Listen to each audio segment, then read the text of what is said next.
all over the place. What we've done now, we have two older guys that have been through a year with Brian Harson Major Applewhite offense. They both won significant games, one against Case against A&M in College Station at the end of the year, David Ash in the bowl game against Cal. So we're coming in at a much better place this year than we were last year. They left spring practice even. And talking to the guys last night, they've had a very competitive summer, and both of them are in the mix, and we should have a great battle at that position in preseason. If you sit there and you say we'd rather have Vince Young, we'd rather have Colt McCoy, there's no question that those are two of the best quarterbacks to ever play college football, so you'd like to have that luxury. But even then, if they get hurt, like Colt did in the national championship game, you're usually inexperienced in the backup role. Two is more difficult if the chemistry isn't working well. Right now, David and Case are getting along really well. They're worried more from what I hear about winning than they are playing. And I feel like that one of those guys will separate himself some in preseason, and then it'll give us the other guy to come off the bench and play if need be. Connor Brewer was there for the spring. We got to watch Connor some. They've said he's had a great summer. And we haven't really seen Jalen Overstreet. We'll get to see him in preseason camp. So you wouldn't think the freshman would get in the mix, but there could be an injury. They could have come in and do something really special for us. But obviously that's a key to us being better, is we need to play better at quarterback. And I think that means we need to have more explosive plays from that position. At the same time, we need to protect the ball better. What do you think, ladies? Is that? Yeah. Okay. Got a question on the aisle right.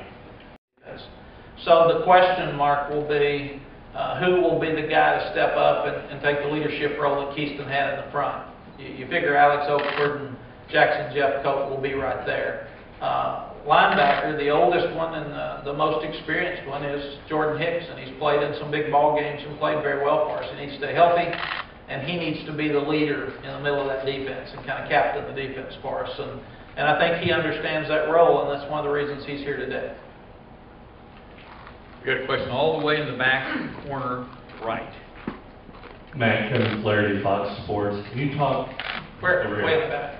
Can you talk a little bit about what Carrington Bynum brings to your defense, and is he flying a little bit under the radar as far as the national scene is going at this point? Yes, Carrington will be one of the best defensive backs that we've had.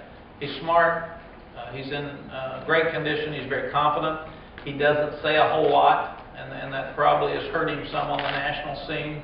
But he played a lot as a freshman for us. He started and had an outstanding year last year for us. He's a guy that can intercept the ball. He can make plays. He's physical. And I think that he will end up being one of the better defensive backs in the country this year. Got a question on the left. Chuck, put your hand up so you can see we're hearing. Chuck Carlton, Dallas Morning News. Mack, as you look at your defense, as you look at the running backs, do you need your quarterback to give you those Vince Young, Colt McCoy performances, or have things changed a little bit? What are your expectations? What do you need from your quarterbacks? When we lost Colt at Kansas State the first year, when we were in great shape to be in the conference championship game, I think we lost him after 8 plays to his same injury he had at the national championship game.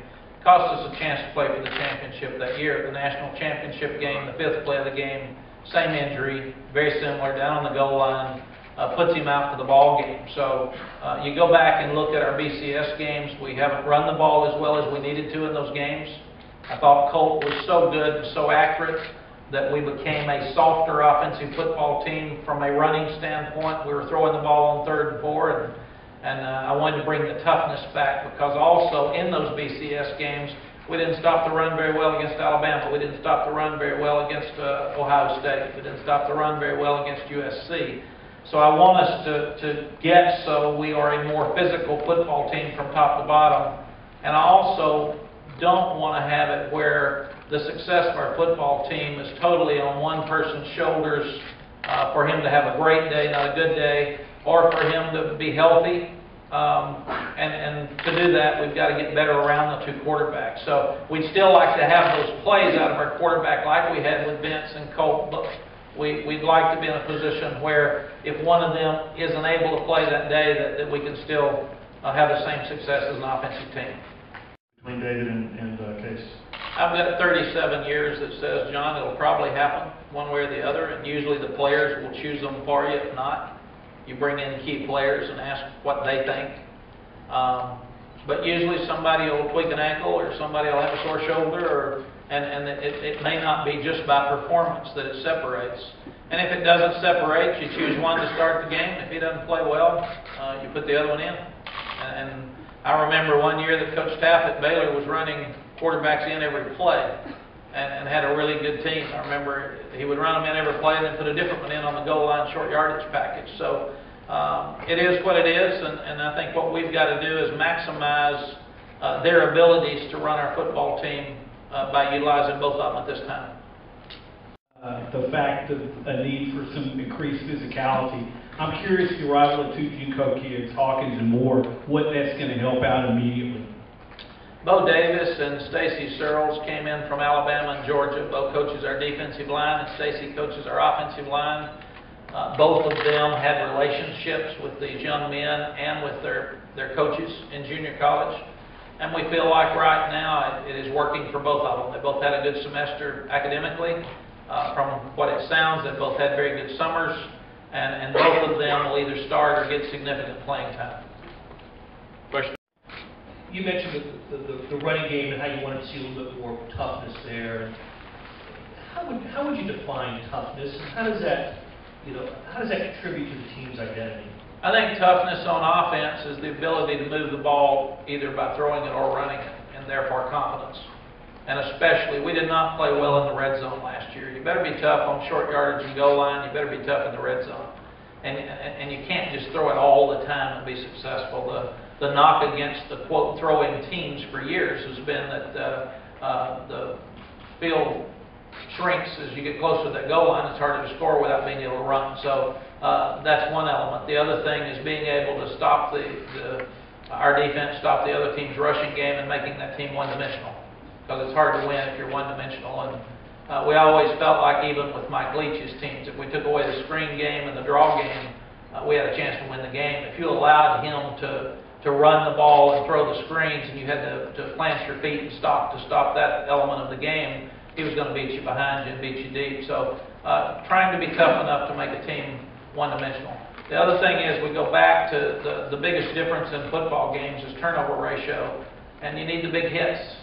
You need to stop the run on first down so you can put pressure on the quarterback and put him in a very difficult position and strip some balls or force some interceptions. And if you allow people to stay along with the chains and have normal down and distance, it's really, really hard to force turnovers. Coach, can you tell us a little bit about Mike Davis? It seemed like it's been a while since he come out of high school. He was highly recruited.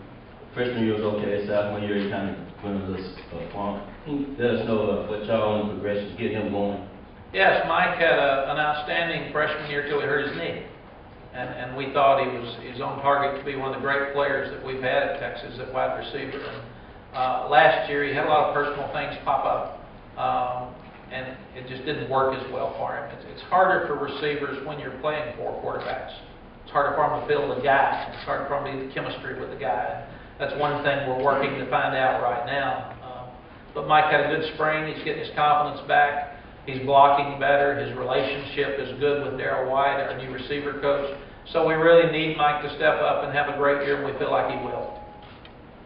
When you talk about your players in the summer, the NCAA says I can only have casual conversation with our players and our coaches about who's working out and who's doing well, and not even who's working out. You can't ask. So last night you just ask the players, and they give you casual comments about, yeah, Mike's got his confidence back and he's doing well, and those type things. But we'll know more in the next 10 days.